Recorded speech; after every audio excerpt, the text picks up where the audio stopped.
the day of 9/11, I think everybody was in shock. I mean, I actually went in. I worked in the Northern Virginia area. My duty station was in Clarendon. I don't know if you knew this, but Defense Intelligence used to have a clandestine location right over the Clarendon Metro, but it's not there now, so don't go looking. And I went in. Nobody showed up, and so I went over to the Pentagon. I figured I'd try to help out. No, they didn't want any help.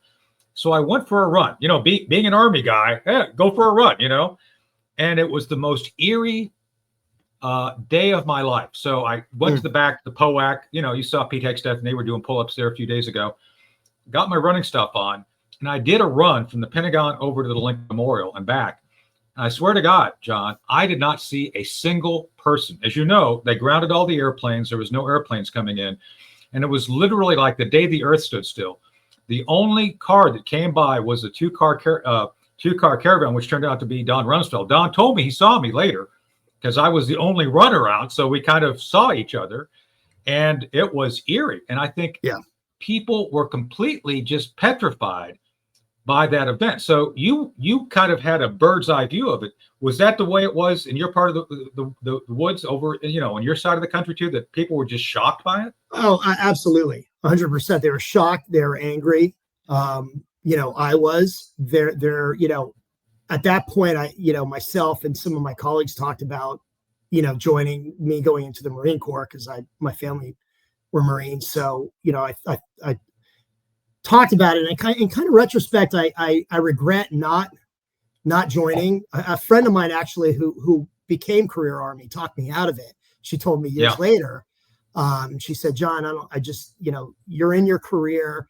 You can help more by doing what you're doing right now. Yeah, I think that's a good advice. And I probably, you know, I don't know when I think about it, you know, I have to think about this, Colonel, is, okay, if I was 23 years old, if I would have joined the Corps, would I have gone to like Fallujah, or would I have gone to the Pentagon and worked as a PIO and absolutely hated it? So you never can't tell. I mean, no, I was pretty disgusted after the attack, because, you know, there's something called able danger that I think we talked a little bit about. We were tracking these guys.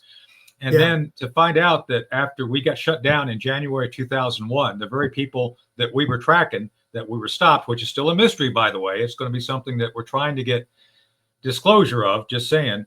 It was like, I'm just done. I don't want to deal with this. And I actually volunteered to come back on active duty as an admin guy, believe it or not.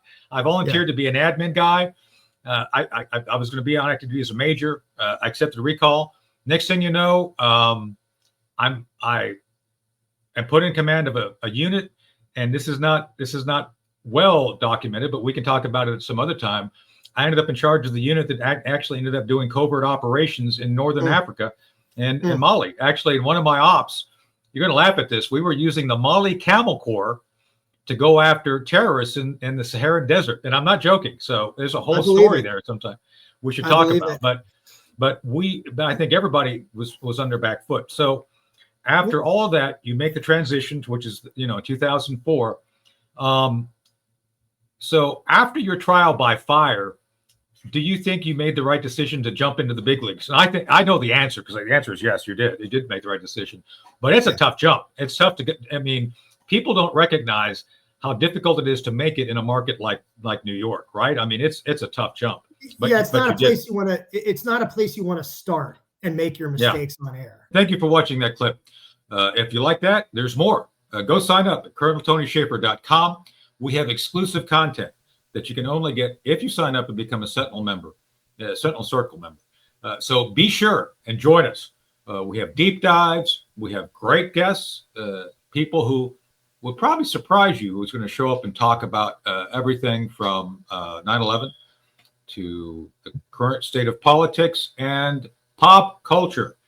So don't walk, run to sign up to ColonelTonyShaffer.com, and you will see and experience our exclusive content. See you there.